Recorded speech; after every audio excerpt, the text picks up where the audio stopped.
O Prophet, when you divorce women, divorce them for their waiting period, and compute the waiting period accurately, and hold Allah your Lord in awe. Do not turn them out of their homes during the waiting period, nor should they go away from their homes unless they have committed a manifestly evil deed. Such are the bounds set by Allah, and he who transgresses the bounds set by Allah commits a wrong against himself. You do not know. Maybe Allah will cause something to happen to pave the way for reconciliation. And when they reach the end of their term of waiting, then either honorably retain them in the bond of wedlock, or honorably part with them, and call two persons of known probity as witnesses from among yourselves, and let these witnesses give upright testimony for the sake of Allah. That is, to what all those that believe in Allah and the Last Day are exhorted. Allah will find a way out for him who fears Allah, and will provide him sustenance from whence he never even imagined. Whoever puts his trust in Allah, he shall suffice him. Surely Allah brings about what he decrees. Allah has set a measure for everything. The waiting period of those of your women who have lost all expectation of menstruation shall be 3 months in case you entertain any doubt, and the same shall apply to those who have not yet menstruated. As for pregnant women, their waiting period shall be until the delivery of their burden.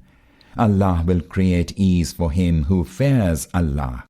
This is the commandment of Allah that he has revealed to you. Whoever fears Allah, he will expunge his evil deeds and will richly reward him. During the waiting period, lodge them according to your means, wherever you dwell, and do not harass them to make them miserable. And if they are pregnant, provide for them maintenance until they have delivered their burden. And if they suckle your offspring whom they bore you, then give them due recompense, and graciously settle the question of compensation between yourselves by mutual understanding.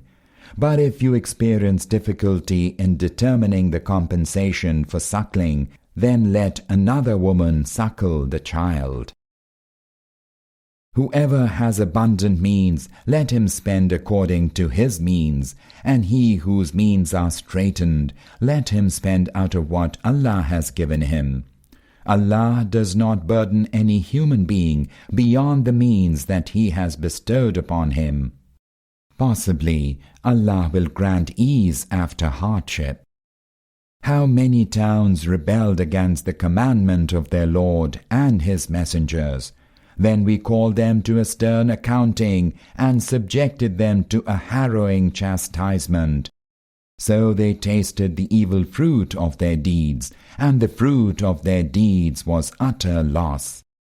Allah has laid in store for them a grievous chastisement. So fear Allah, O people of understanding, who have attained to faith.